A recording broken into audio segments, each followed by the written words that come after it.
નમસ્કાર, હું ઉર્મિલા. આપ જોઈ રહ્યા છો નિર્માણ ન્યૂઝ બુલેટિનની શરૂઆત મહત્વપૂર્ણ હેડલાઇન્સથી.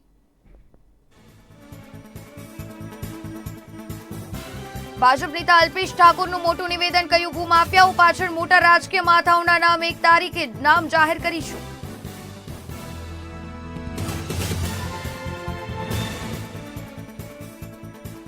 ખેડૂત આંદોલન પર સુપ્રીમે આપી કેન્દ્રને ટકોર, આ રાષ્ટ્રીય મુદ્દો બની જશે, તમામ પક્ષોને સામેલ કરીને કમિટી બનાવો.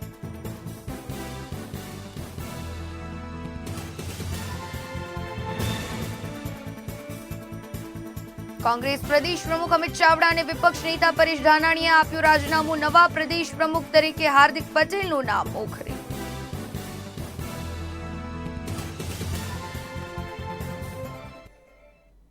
અને હવે સમાચારોમાં વાત કરીએ વિસ્તારથી. શરૂઆત કરીએ આણંદથી. તો આણંદમાં બોગસ શૈક્ષણિક પ્રમાણપત્રો અને ડુપ્લિકેટ માર્કશીટના આધારે વિદેશ મોકલવાના રેકેટનો એસઓજી પોલીસે પર્દાફાશ કર્યો છે. શહેરમાં મંગળપુરા વિસ્તારમાં આવેલ અતિથિ એપાર્ટમેન્ટમાં બોગસ માર્કશીટ અને શૈક્ષણિક પ્રમાણપત્રો બનાવવાનું ષડયંત્ર કરવાવાળા આ 3 આરોપીઓ હતા. તેઓને રંગે હાથે પકડી પાડવામાં આવ્યા છે અને પોલીસે આ અંગે વધુ તપાસ હાથ ધરી છે. વિગતે માહિતી મેળવીએ અમારા આ અહેવાલમાં. આણંદ શહેરમાંથી એસઓજીએ બોગસ શૈક્ષણિક પ્રમાણપત્રો અને ડુપ્લિકેટ માર્કશીટના આધારે વિદેશ મોકલવાના રેકેટનો એસઓજી પોલીસે પર્દાફાશ કર્યો છે. શહેરના મંગળપુરા વિસ્તારમાં આવેલ અતિથિ એપાર્ટમેન્ટ મકાનમાં આ પ્રકારનું ષડયંત્ર ચાલતું હતું. મકાન નંબર 102માં રહેતો કનુભાઈ રાજાભાઈ રબારી ખોડલ કન્સલ્ટન્સી દ્વારા વિદેશ જવા ઈચ્છતા લોકોને બનાવટી માર્કશીટ અને દસ્તાવેજ બનાવી આપી વિદેશના વિઝા અપાવી વિદેશ મોકલતા બાતમીના આધારે એસઓજી સ્ટાફે છાપો મારી અને કનુભાઈ રાજાભાઈ રબારીને ઝડપી લીધો હતો. તેના મકાનમાંથી અલગ અલગ ગ્રાહકોના સર્ટિફિકેટો તેમજ દસ્તાવેજી કાગળો સહિત ધોરણ 12 તેમજ સરદાર પટેલ યુનિવર્સિટીની જુદા જુદા અભ્યાસક્રમની માર્કશીટ અને પ્રમાણપત્રો મળી આવ્યા હતા. જેમાં 16 અસલી તેમજ 106 જેટલા સર્ટિફિકેટ અને માર્કશીટો બોગસ હોવાનું સામે આવ્યું હતું. 30 નંગ ભારતીય પાસપોર્ટ મળી આવ્યા હતા. પોલીસે 2 મોબાઈલ ફોન, 22.50 લાખની રોકડ સહિત કુલ 23.15 લાખનો મુદ્દા માલ કબજે કરી વધુ કાર્યવાહી શરૂ કરી હતી. ઈસમ જે છે કનુભાઈ રાજાભાઈ રબારી તથા અન્ય 2 ઈસમો પણ મળી આવેલ છે, જે આદિત્ય ચંદ્રવદન પટેલ અને હિરેન ઉર્ફે સોનુ ચંદ્રકાંત સાઠમ. આ લોકો પાસેથી ગુજરાત માધ્યમિક બોર્ડ, ગુજરાત સેકન્ડરી બોર્ડના ડિગ્રી માર્કશીટો તથા એસપી યુનિવર્સિટી, એમએસ યુનિવર્સિટી અને ગુજરાત યુનિવર્સિટીના જુદા જુદા ડિગ્રી સર્ટિફિકેટ અને માર્કશીટની નકલી બનાવેલા દસ્તાવેજો કબજે કરવામાં આવેલા છે. આની સાથે સાથે 40 જેટલા પાસપોર્ટ પણ કબજે કરેલ છે, જે ડુપ્લિકેટ છે, મતલબ બનાવટી બનાવવામાં આવેલા છે. અને આ બનાવવાના જે સાધન સામગ્રી અને એમની પાસેથી આવા બનાવ્યા જે વિદેશ જવા ઈચ્છુક લોકોને પૈસા ખંખેરીને આવા જે બનાવટી દસ્તાવેજો આપેલા એ પૈકીના રૂપિયા મળી કુલ 22 લાખ જેટલા રૂપિયા કેશ મળેલ છે. અને અન્ય તમામ મુદ્દામાલ થઈ આશરે 25 લાખ જેટલો મુદ્દામાલ રિકવર કરવામાં આવેલ છે અને આગળની તપાસ ચાલુ છે. આ બનાવ અંગે એસઓજી પોલીસે આણંદ શહેર પોલીસ મથકે કનુભાઈ રાજાભાઈ રબારી, વડોદરાના હિરેન ઉર્ફે સોનુ અને ચંદ્રકાંત સાથમ વિરુદ્ધ ગુનો નોંધી 3 આરોપીઓની ધરપકડ કરી પૂછપરછ હાથ ધરી હતી.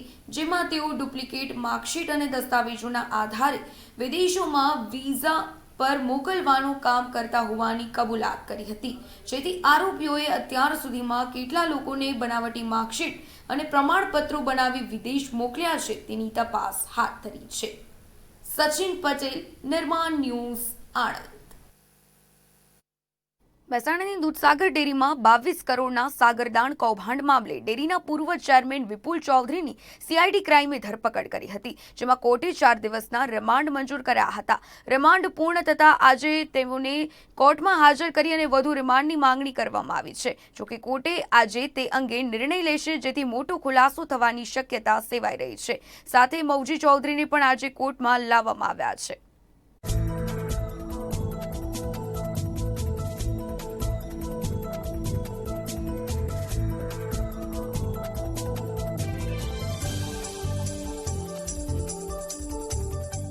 આપ જાણો છો તેમ દૂધસાગર ડેરીનું જે સાગરદાણ કૌભાંડ છે તેમાં વિપુલ ચૌધરીના 7 દિવસના રિમાન્ડ માંગવામાં આવ્યા છે અને મોગજીભાઈ ચૌધરીના 14 દિવસના રિમાન્ડની માંગણી કરવામાં આવી છે.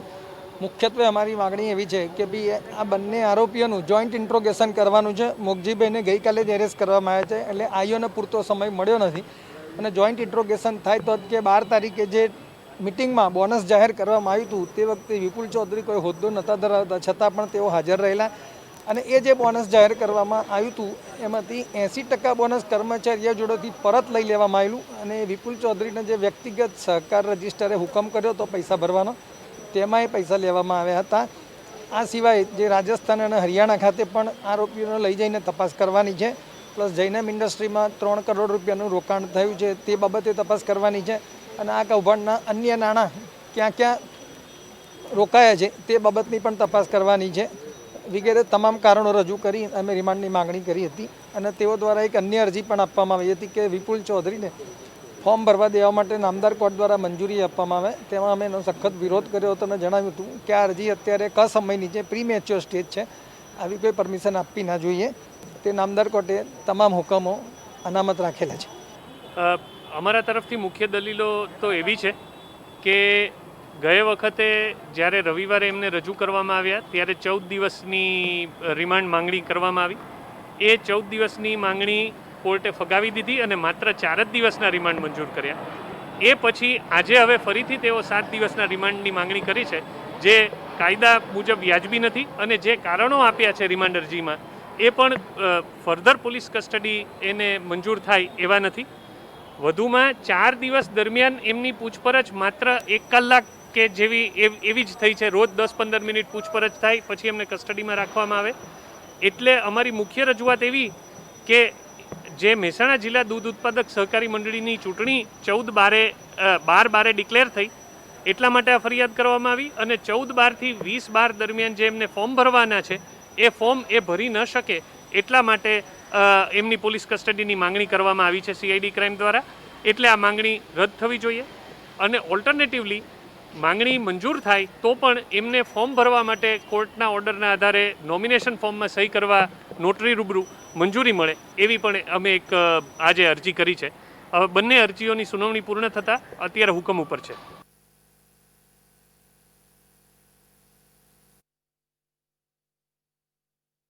રાજ્ય સરકારે ભૂમાફિયા ઉપર લગામ કસવા માટે જમીન ઉચાપત કાયદા અંગે આજે મહત્વની જાહેરાત કરી છે. પરંતુ અલ્પેશ ઠાકોર દ્વારા એક મહત્વનું નિવેદન પણ આપવામાં આવ્યું છે.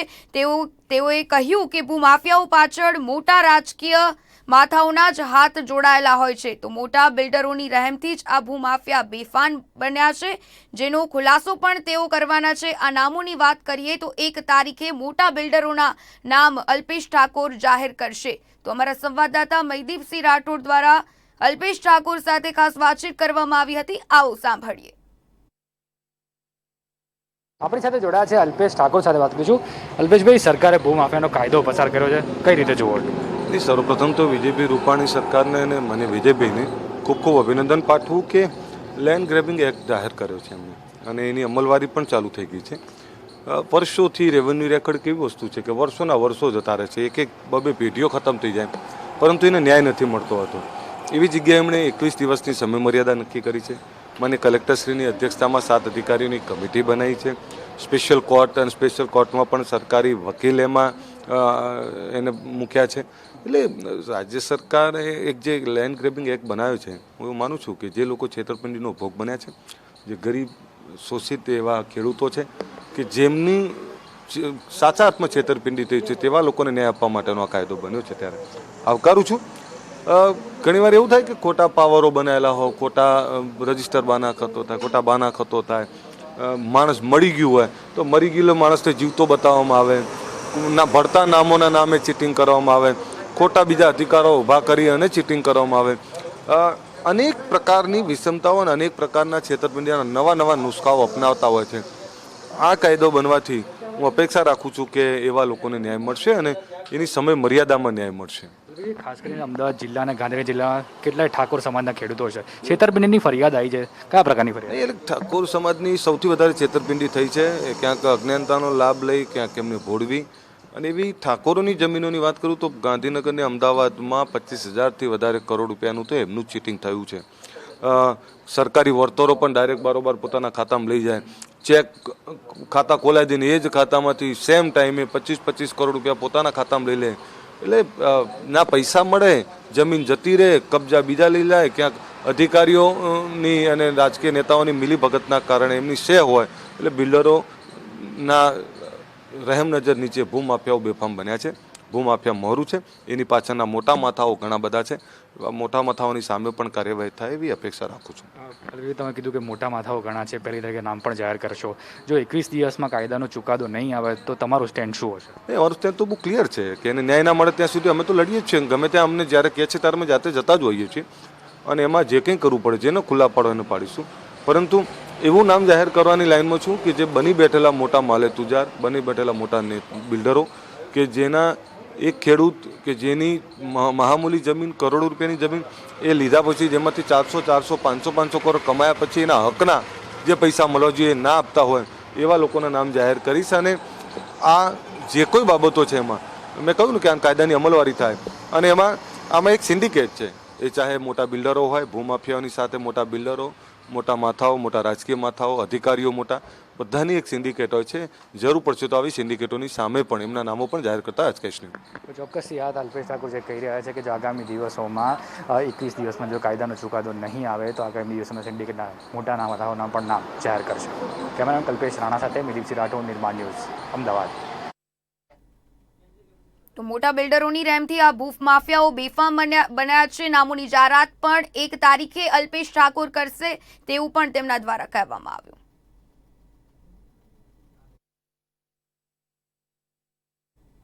તો કેન્દ્રીય કેબિનેટ બેઠક પૂર્ણ થયા બાદ કેન્દ્રીય મંત્રી પ્રकाश जावड़ेकर पत्रकार परिषद संबोधी रहा है. आओ सांभळीए.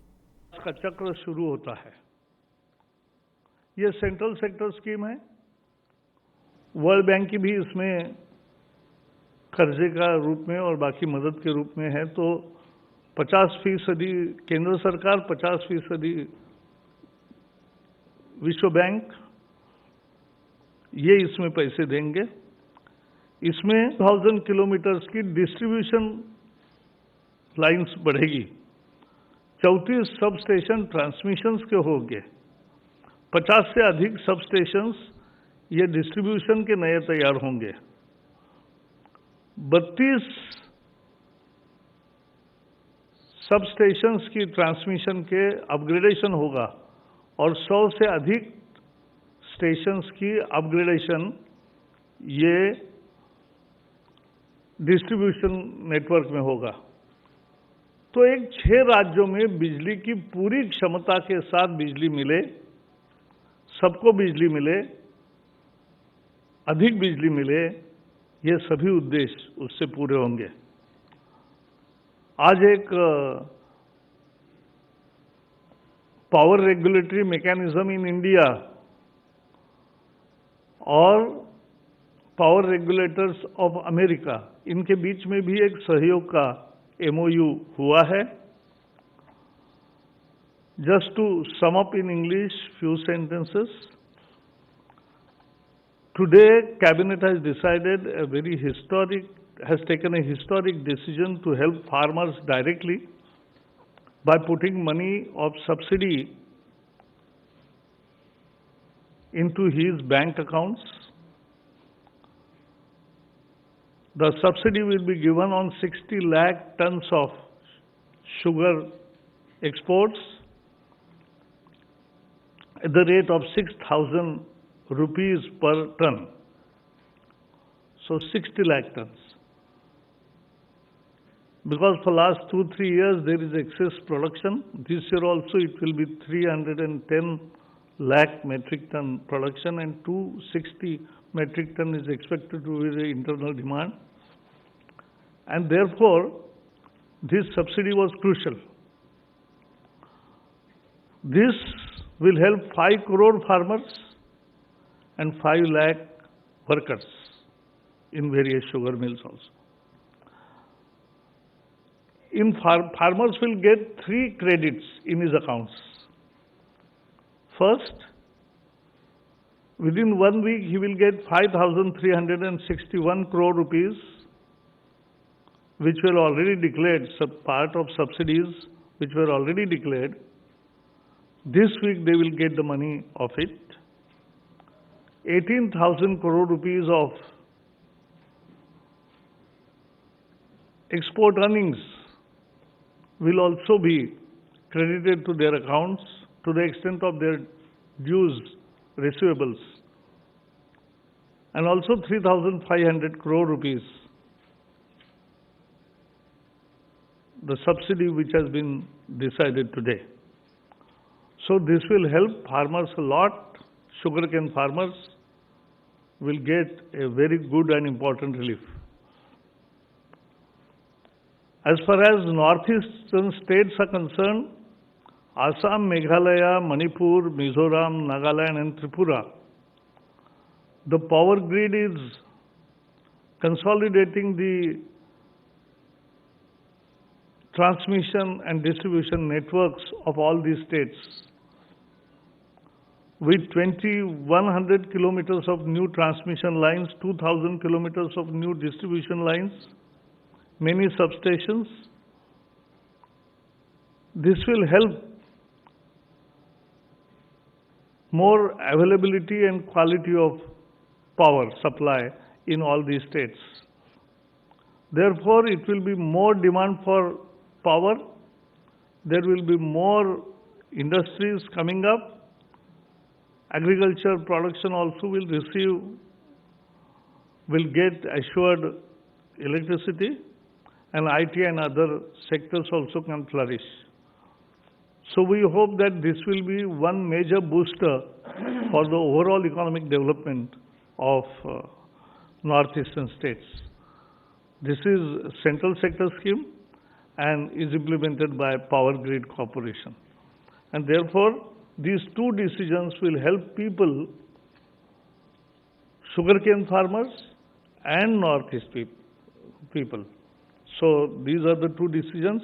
Now the remaining and very important decision is about spectrum auction and a decision taken by the Cabinet Committee on Security regarding communication. Ravi Shankar Prasad will narrate you. Thank you.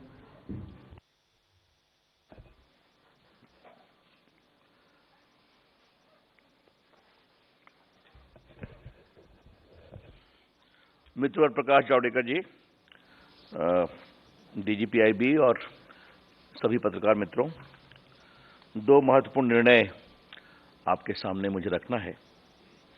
एक मैं बताऊंगा और एक मैं पढ़ूंगा, वो copy आप लोग को मिलेगी। आज कैबिनेट ने निर्णय किया है कि स्पेक्ट्रम का ऑक्शन करने का फैसला हुआ है। Today the cabinet has resolved that spectrum will be auctioned. ये टोटल जो स्पेक्ट्रम ऑक्शन होंगे, ये 2251 मेगाहर्ट्ज होंगे जो ऑक्शन में आएंगे। The total spectrum will be 2,251 megahertz.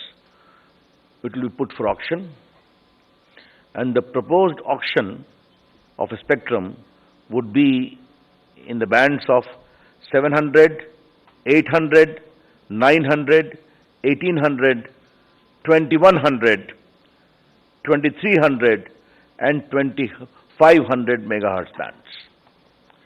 700, 800, 900, 1800, 2100, 2300 और 2500 मेगाहर्ट्ज बैंड्स हम ऑक्शन करेंगे। हमने इसका एक कार्यक्रम भी बना लिया है और इसी महीने हम नोटिस इनवाइटिंग एप्लीकेशंस इशू करेंगे और आने वाले मार्च में हमारी योजना है कि हम इस ऑक्शन को कार्य रूप देंगे।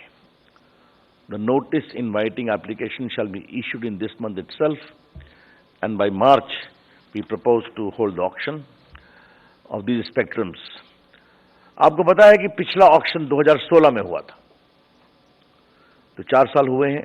एक इसकी प्रक्रिया होती है, कई बार मेजरमेंट ऑफ स्पेक्ट्रम करना पड़ता है, देखना पड़ता है, फिर ट्राई की रिपोर्ट आती है, फिर उस पर विचार होता है और विचार के बाद कैबिनेट की अनुमति से फिर आगे की कार्रवाई होती है। तो इसलिए हम ये आपको बताना चाहेंगे कि स्पेक्ट्रम के आने के साथ और सुविधाओं में लाभ होगा जिनको स्पेक्ट्रम की आवश्यकता है, और इसके कंडीशंस वही होंगे जो 2016 के कंडीशंस थे। तो हमने उन सारे कंडीशंस को नहीं बदला है, ये आपकी जानकारी के लिए। तो ये स्पेक्ट्रम के ऑक्शन का एक विषय था जो हमें आपकी जानकारी के लिए बताना था। मित्रों, मैं आपकी कृपा पूर्वक अनुमति चाहूंगा कि आज कैबिनेट कमेटी ऑन सिक्योरिटी ने एक national security directive on telecommunication sector बनाया है। National security directive on telecommunication sector, ये राष्ट्रीय सुरक्षा के दृष्टिकोण से बहुत ही महत्वपूर्ण निर्णय है। तो मैं आपकी अनुमति चाहूंगा, बस छोटा सा 2 पेज का नोट है, काइंडली पढ़ें और ताकि देश के सामने इसको हम रखें। मैं पढ़ रहा हूं। Considering the need to ensure India's national security, the cabinet has accorded approval for the National Security Directive on Telecommunication sector. Under the provisions of this directive, in order to maintain the integrity of the supply chain security, government will declare a list of trusted sources, trusted products for the benefit of telecom service providers.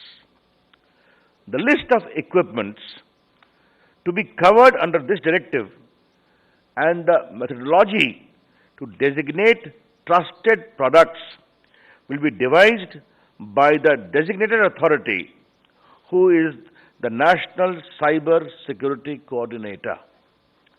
Telecom service providers are required to connect new devices which are designated trusted products.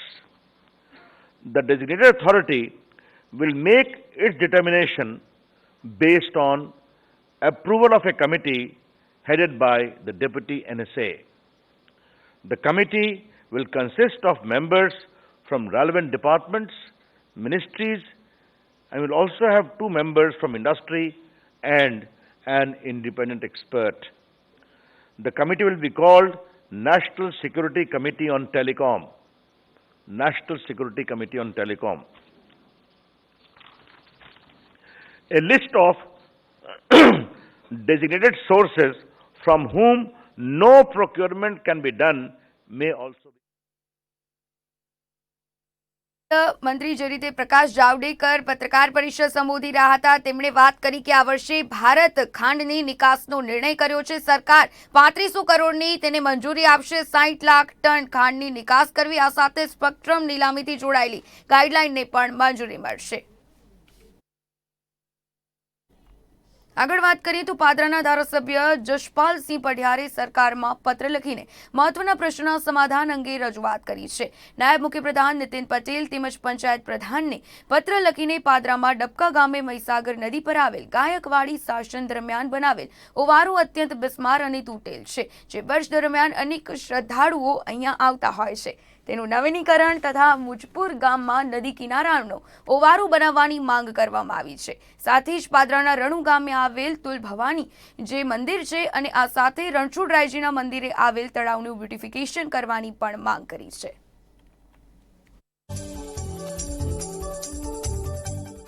Padra તાલુકાની અંદર આવેલા મહીસાગર કિનારાના ગામો ડબકા, મુજપુર, મહીસાગર નદી પ્રસાર થાય છે અને લોકોની આસ્થા ખૂબ આ નદી સાથે જોડાયેલી છે. ડબકા ગામે વર્ષો પહેલાં ગાયકવાડી વખતનો ઓવારો બનાવેલો હતો, પણ વારંવાર પૂરના કારણે એ ઓવારો તૂટી જવા પામ્યો છે. તેના કારણે થઈને એ ઓવારોનું નવીનીકરણ થાય એ તમામ લોકોની માગણી હતી. ગત વર્ષે પણ રજૂઆત કરી હતી અને આ વર્ષે પણ ફરીથી એ ઓવારો નવીનીકરણ થાય અને સાથે સાથે મુજપુરમાં પણ નવો ઓવારો બનાવવામાં આવે એ રીતની એક માગણી કરવામાં આવે છે. બીજી એ પાદરાની અંદર પૌરાણિક ધાર્મિક સ્થળો પણ આવેલા છે. રણછોડજી મંદિર મોહવડ અને સાથે રણુ ખાતે તુલજા ભવાની માતાનું મંદિર આવેલું છે. બંનેની બાજુની અંદર તલાવો ખૂબ મોટા આવેલા છે. આ તલાવનું જો બ્યુટિફિકેશન કરવામાં આવે તો લોકોને જે શ્રદ્ધાળુઓ અહીંયા આવે છે, યાત્રાળુઓ જો અહીંયા દર્શનાર્થે આવે છે, તેઓ આ રમણીય સ્થળનો સારો એવો લાભ લઈ શકે એમ છે. એટલા માટે એ બાબતની પણ એક રજૂઆત કરવામાં આવી છે. સાથે સાથે માર્ગ અને મકાન વિભાગની અંદર પણ દર વર્ષે જે પહોળા રસ્તા કરવામાં આવે છે એ એક મર્યાદા એમની 7 થી 10 કિલોમીટરની જે હોય છે એ પ્રમાણેની મેં માગણી કરી છે કે અત્યારે હાલમાં પ્રથમ તબક્કા ગયા વર્ષે પણ જે ચોકારી સુધીનો રસ્તો બન્યો છે, એવી રીતે આ વખતે મોવરથી ડબકા સુધીનો એક રસ્તો બનાવવા એ રીતની માગણી કરી છે. સાથે તાલુકામાં જે 7 વર્ષથી વધુના રસ્તા થઈ ગયા છે તેમને રીસર્ફેસિંગ કરવામાં આવે તે રીતની પણ માગણી સરકાર પાસે મૂકી છે.